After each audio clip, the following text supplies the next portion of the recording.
So we're finally doing this. The video you've all been waiting for is now underway. How big is Dragon Ball? Yeah, seems redundant, right? Well, if you search this up, you'll find a lot of inflated and deflated answers. Cosmology. It's quite literally the shape of origins of the universe. Each anime and fiction has its own shape and unique sizes for their cosmology. Now, why is this important for a power scaling? Well, because of the tiering system. Tiering is a ranking placement essentially, and the tiering system was designed to keep track of what a character can affect, create, or even destroy. Simplistic power scaling usually stops once a character can destroy something in infinite size. I mean, it's infinite, right? Yeah, but that doesn't mean it ends there. Infinity is more of a concept than a number in some regards. But the fact that we can associate it with numbers means we could do some funky stuff with it. Introducing the idea of, drumroll, a higher infinity, which thus was born dimensional tiering. Dimensional tiering is a simple ranking system of different dimensions, aka measurements. It's a metric used to define different magnitudes of a cosmology. These rules are established from versus battle enthusiasts who want a more objective answer. I mean, it's clear that Marvel's infinite size multiverse shouldn't be equated to Kirby's infinite power in most cases, and that the term infinity can have different meanings in different medias. Take for example in the Archie comics, there's a being who can grab and destroy entire multiverses. That's insane. Not sure why Screw Attack left this factor out when Sonic had to fight Flash, but I digress! But anyway, this is why people have wondered, where does Goku place or stack up in all of this? How strong is he? How big is the cosmology? And can he fight someone like Thanos, Archie Sonic, and even Yogiri from Instant Death? Let's find out.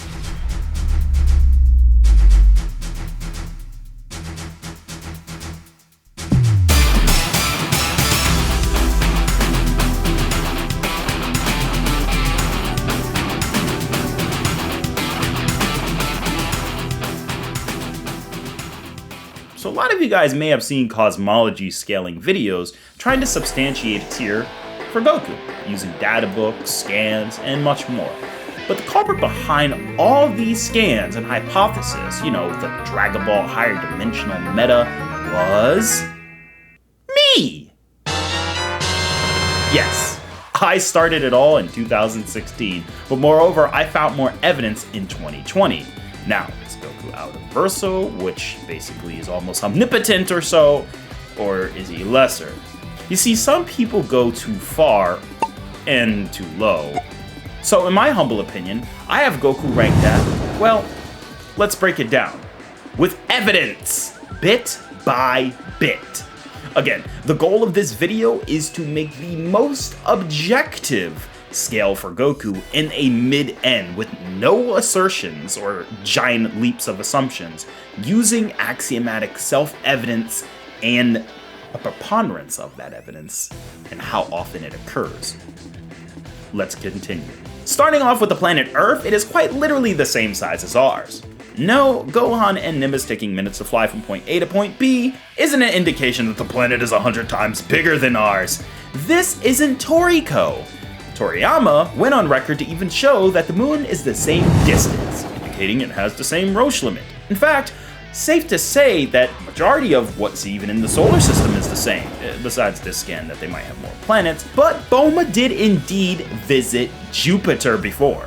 So yeah, I think it's safe to say it's pretty much the same as ours.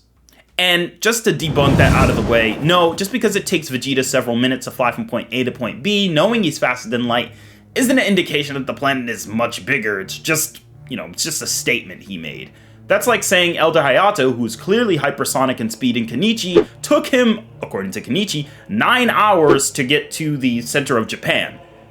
Which, according to Kenichi, took about 9 hours. And sorry to say, going around like Mach 5 or 10, I'm pretty sure that this isn't an indication that Kenichi's planet is like 3 or 4 times bigger than ours, because you were traveling like Mach 10 for just 9 hours straight, that's like 63,000 miles or more. So yeah, not a valid argument in this case without additional evidence. But let's continue. The next segment we go into is dimensions, and here's where the numbers come in. You see, dimension is a mere measurement, length, width, and depth. Easy, but there are places with more than 3. Don't believe me? Well, here is the dead zone, a hyperspace by definition, which in most cases, a hyperspace has more than 3 dimensions. Spatial, as in its length, width, breadth, and whatever the next axis is. And it adds up, as this is canon to DBZ Kakarot, which is a hole patcher for events that didn't make the manga, according to Toriyama, along with the fact that it was designed to suck up the heavenly realm. And boy, have we got some dimensions for you. To substantiate the claim that it is actually a place that holds more than, 3 dimensions, let's go over some of the dimensions it was going to absorb that exist in the heavenly realm. First, we're going to start with the Room of Spirit and Time, a place so durable, even 2 Super Saiyan Blues can go on a rampage and not break it, despite it being Earth-size. Even though Vegeta kinda did it in base in the anime, but the anime is kinda broken. It's like comparing Brawl Meta Knight to like current Meta Knight, it's like not even comparable. But wait, there's more!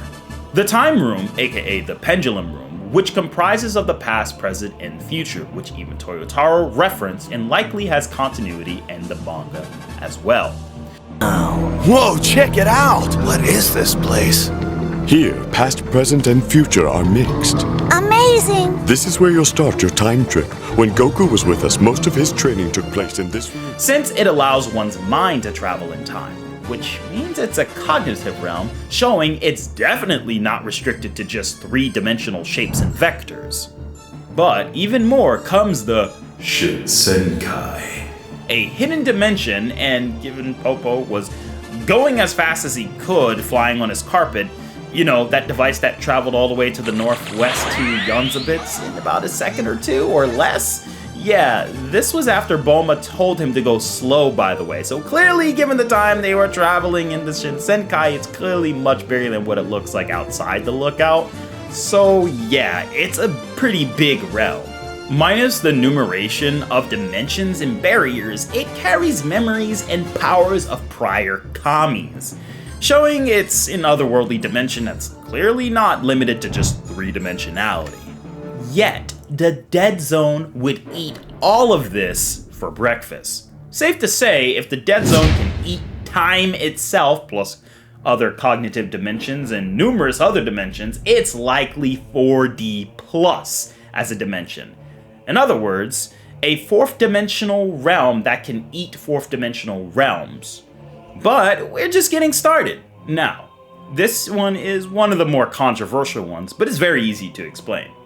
The universe, I think, is the easiest part to explain simply because, yes, there is a center and an edge according to Bulma, and it is true, and while Daizenshuu 4 does confirm that it is indeed infinitely expanding on 2 pages, there's an observed universe where light cannot reach, aka Yakan, but I think there's enough evidence to support that there's infinite space as well, as confirmed in Daizenshuu 4 and 7 on these pages, and that there is an observable universe and an unobserved universe. All the light and life that live here in this infinitely expanding epicenter versus the outer skirts of what's already infinity.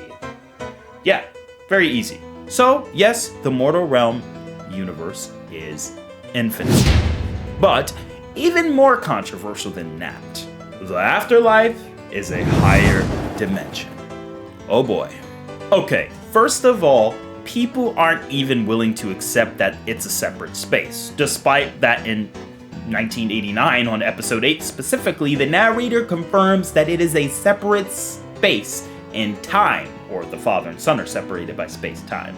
And even the Fusion Reborn movie in 1994, Toriyama even goes on record in his old interviews to consider them 2 worlds, considering them separate. So yes, they are 2 separate space-time continuums. And I think with the evidence of the Dead Zone, that should have been clear already. But more importantly, according to the numerous sources that I've gotten translated by several Japanese speakers, native and non-native, I think we finally understand that the afterlife on this page in Daizenshuu 4 is definitely evident enough that it does transcend the dimensions invisible in the human world, or dimensions that are not perceivable in the human world, which would include the room of spirit and time, as most people wouldn't be able to see that. I mean, we even see Goku, he couldn't even sense that they were in there, aka he couldn't perceive a dimension that was not there, yet beings who live in the afterlife all day were able to perceive it. Yeah, very clear. But moreover, even sources outside of the Daizenshuu originals is supported that the afterlife is a higher dimension. I think when it confirms that the laws of nature govern it and the Muvi fusion were born, and when you understand the laws of nature refers to the goodness of mankind and God, aka morality, it definitely supports the metaphysical aspects of Yama Buddhism that Dragon Ball follows. But not only that, there are other two sources that support it. The second source being Mike Pondsmith and the Dragon Ball RPG data book, which I just gotta clarify, this is just supplemental evidence, okay? As he states, most of his information came from Daizenshuu, which Daizenshuu clearly makes that claim, so we can't say he's lying because it actually is from the original sources. And when he says it's part of Asian mythology, yeah, that's kind of supported too, because we see it in more than just Dragon Ball. Dragon Ball is not the only fiction that has the afterlife being a higher metaphysical dimension, as Archie Sonic and Samurai Showdown kind of does the same thing. But yes, as he says, it's another reality for the afterlife, so that's just already evident right there. But I know a lot of people won't accept this guide because they made a lot of cuts in scaling for the sake of making it an RPG battle book, but whatever. The third being the screenwriter Takeo Koyama supports this idea because he not only confirmed that hell, which is located in the afterlife, is infinite, but he also confirmed it's the fourth dimension, and thus concludes infinite 4D did exist in the afterlife, meaning if the afterlife can contain it and somehow keep the hell's infinity separated by the other infinities outside, as a universal size heaven also is there, then yeah, I think it's definitely without a doubt, including the extra dimension that Goku raced in, by the way, that a fifth dimensional, in other words, it can contain an infinite size fourth dimensional world in it and much more, given its properties. Also, doesn't abide by time, normally because it is also spiritual, and things don't age in the afterlife. I should clarify, this doesn't mean the afterlife being beyond the concept of time automatically grants it an outer versal by definition, but rather substantiates the idea that it definitely is beyond what most of us considered the fourth dimension to be time. But surprisingly, it gets even bigger. Why don't we scroll our way out, beyond the afterlife, even beyond the Kaioshin realm? This space that holds them both between the entire ensemble known as the Cardinal Universes, or in this case, Universe 7, which may have additional dimensions within itself, ones that go beyond space and time, such as SUGURO space, which is part of GT cosmology. And I think it's worth mentioning because if you're going to scale GT Goku, you might want to consider that given he destroyed it in base form, not only in the Super Saiyan form, but in base form, he destroyed what could be potentially a fifth dimensional construct that is between life and death in a realm that has no space and time. Please consider that. Now, for those of you who are still watching, a fifth dimension in layman's terms is basically a jargon that's used by versus battle enthusiasts, not talking about the literal string theory fifth dimension, or it doesn't have to always be vectored fifth dimensions. Rather, this is referring to a structure that has the properties of a fifth dimension, or in most cases, is equivalent to destroying an infinite number of universes / timelines. Yeah. Ridiculous, right? That would be considered the entry level of what fifth dimensionality is, and that's why this is such a big deal, because yeah, base GT Goku is already a threat to 94% of most fictions. But I digress. Let's continue forward into Dragon Ball Super. Given the space between the afterlife and the Kaioshin realm, some believe the macrocosm could be 6-dimensional when you go to the Universe 7 structure, specifically because there's a hidden super dimension that goes beyond all of that, which was created by the awesome might of Gogeta and Broly. It is called the Mega Dimension, and it's very clear that animators' intent was that the movie was drawn in 2D animation, but when they go there, it's 3D, indicating they literally became a higher dimensional being. This effect doesn't happen for the afterlife, so it's likely a higher dimension than even the afterlife. Remember, the afterlife transcends dimensions that are not seen in the human world, including the numerous rooms of spirit and time, and much more. But this dimension, by definition, seems to have been created by them and utterly destroyed by them. In other words, they hit space so hard, they bypassed the general spatial axis and went beyond the punching power of Beerus and Goku's Super Saiyan God. And I think what makes this even crazier is that Beerus and Goku were exchanging blow, for elbow, kick for kick, and causing shockwaves that could destroy all of which I talked about outside of this mega dimension, which is crazy. Now, I already know that a lot of you guys who stuck around this long and watch Dragon Ball but don't power scale are probably just thinking to yourself, yo, how much stronger can you get?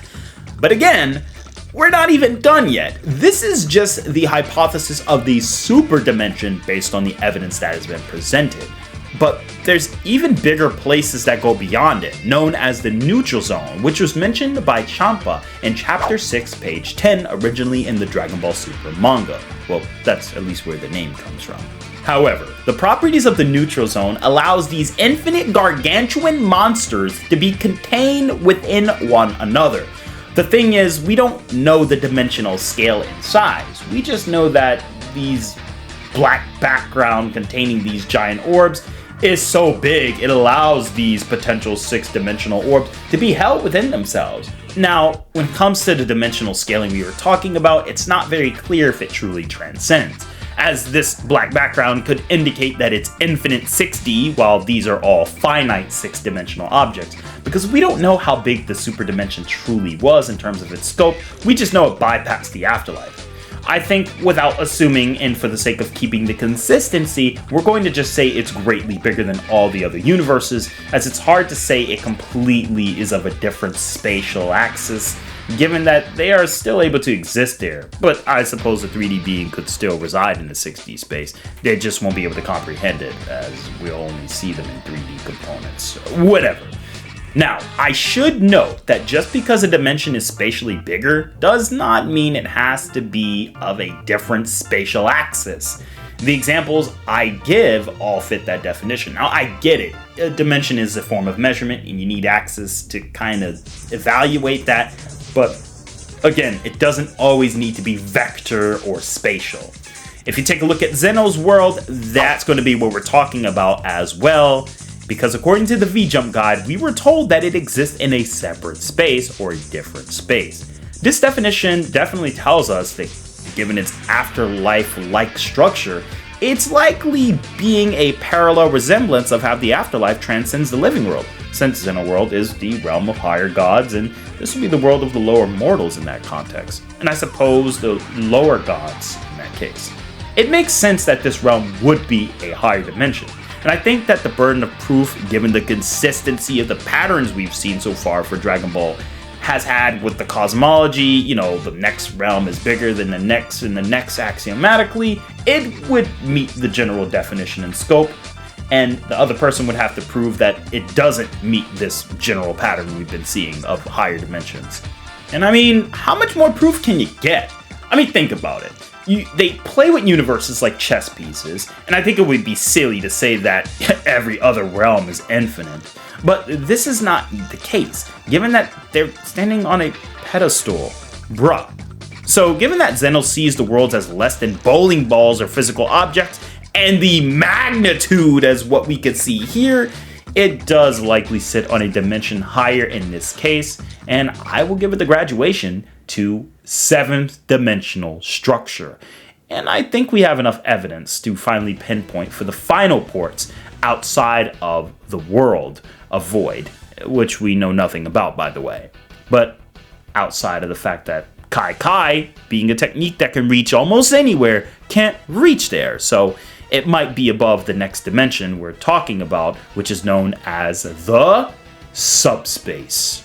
This is a dimension that has no space or time whatsoever, and is able to travel in between dimensions. I mean, think about it. Whis is so fast, he warps space. Whis is so fast, or the angels in general, they can bypass different spatial dimensions over time with their speed. And I think this is supported by the fact that Professor Fudamase and the Dragon Ball Z official website has confirmed it does act like time traveling in a sense of quantum tunneling in this case. So it's very clear to see that it doesn't function like normal teleportation.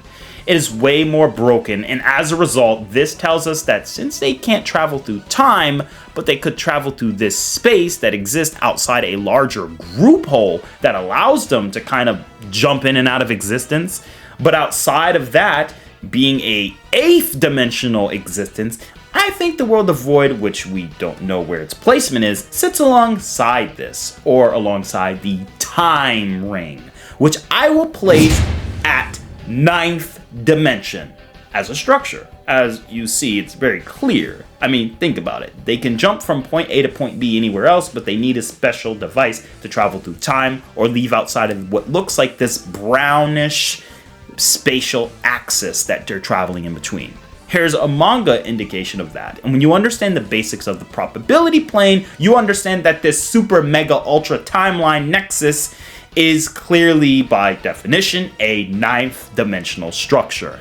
And I suppose you could say this brown space, which is the space between, similar to the properties of a timeline, which is 4D, and the 5D probability plane, you can argue that this is, a 10th dimensional structure just based on the general axiomatic properties of how most structures work. And yeah, they do talk about higher frequencies in Dragon Ball as well, indicating there is some room for string theory in some regards.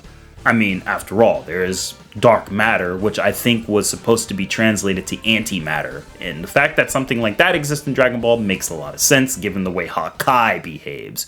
But let's continue forward. Because the Kai allows you to literally jump through subspace to appear in another world with no time passing, it's very clear that it's going through a higher dimension to access the next. And the timeline contains all of that, since you can't get to any other timeline without the time ring's special properties. Think of it like Nightcrawler. He temporarily jumps into limbo space in order to get where he needs to get to, but he can't stay there too long, as we've seen with the Supreme Kai when he dropped Goku into the SUGURO space from the subspace. Which, that's pretty broken if Baby can cause a ripple and shockwave there. Man, GT is crazy! But as I mentioned before, it is a nexus, or the ultimate ensemble point for the entire Dragon Ball multiverse. And yes, Infinite Zamasu literally took over the entire thing and was threatening to destroy it more than one, and was traveling through what we would call the 10th dimensional probability plane in this context. And because again, the dimensions that separate those lines is clearly here, and well, the time machine can kind of fold in and out between these lines, indicating that he can move along a higher spatial axis to access a different multiverse. But here is the problem. I think the problem is when people think of dimensional tiering, they think of inaccessible gaps completely higher than the last. But remember, many beings in many fictions can travel through higher dimensional mediums without even remotely being close to scaling to them. I mean, look at Yu Yu Hakusho. They can travel through the dimensional subspace in order to reach Sensui. And cool, but Kuwabara was able to cut through it from a 2-dimensional being and was literally able to cut a 2-dimensional being from a 4th dimensional structure to jump back into 3-dimensional world. But that doesn't mean Kuwabara can just simply nuke the entire subspace like Infinite Zamasu theoretically can. Or how Bleach characters with their hacks and abilities can bypass in between dimensions as well. That doesn't mean they can just simply destroy the Don guy. Except this guy, he's busted.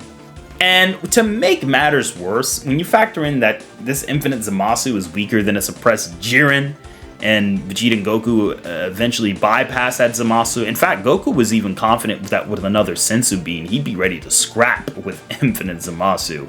And I'm not saying he'd win, at least at that time he wouldn't, but hey, as soon as he got his first level of Ultra Instinct, which is indicated that, you know, Blue Evolution Vegeta may have passed or surpassed the first phase of Ultra Instinct, given the ability he was able to put up in the fight, he gets 20 times stronger in Blue, and Jiren glares away a Final Flash from that. I mean, come on, guys, this is ridiculous. But overall, where do we scale Goku at? And I honestly believe that based on the preponderance of evidence, everything we've discussed in this video, everything we've gathered, based on a general versus battle metric, it's safe to say Goku would be a high complex, multiversal, or 9th dimensional plus level being in terms of his raw power, meaning there are a lot of characters he would probably one-shot in his base form without even adding on to 1% of his power. Like, literally, that's how crazy the gap really is. This isn't Goku glazing. I'm not being like Wank Willie here.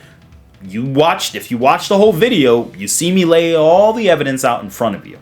I don't have any reason to lie. I could have just shot Goku up to outer-versal by taking out of context statements about metaphysical properties or egging on Koyama to talk about things he doesn't know about. But no, we use true definitions with more than one source to get our conclusion here.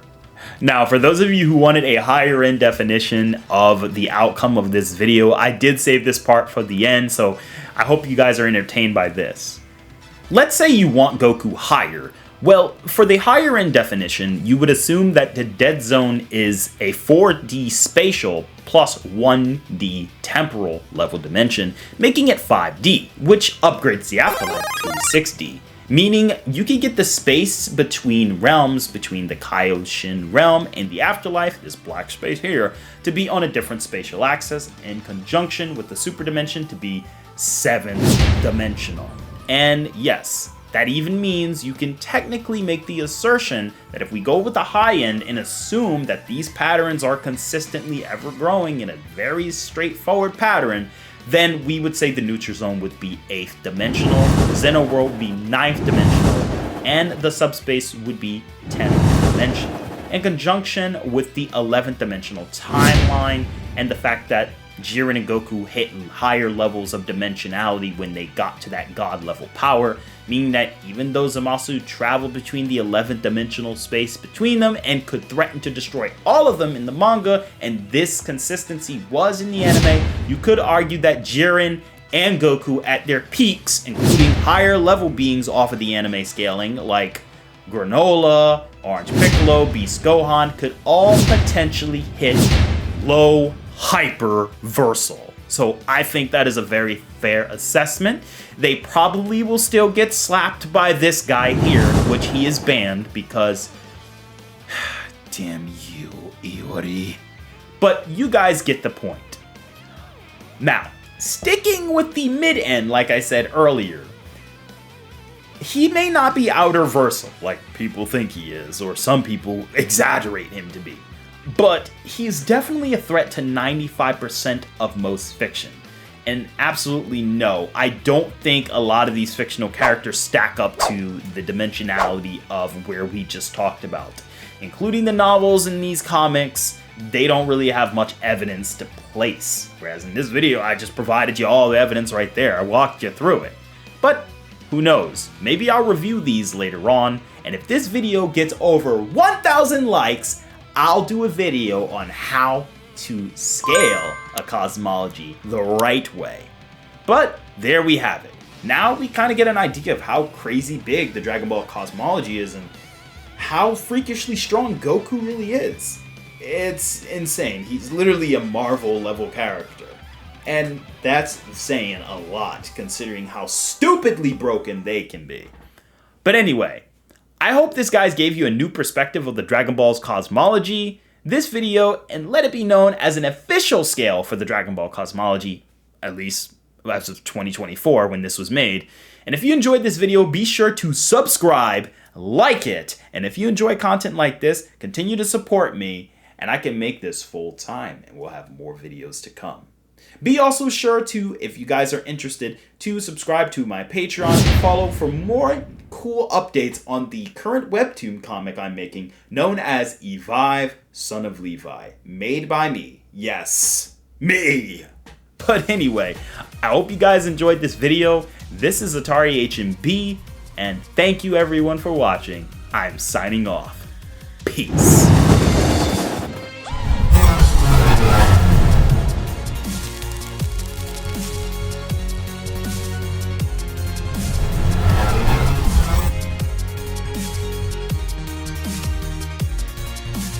And we just want to give a nice shout out to Roswell Munchausen, Prince Motiva, Kevin Cutes, and D. Manning for their contribution to Patreon. Thank you very much.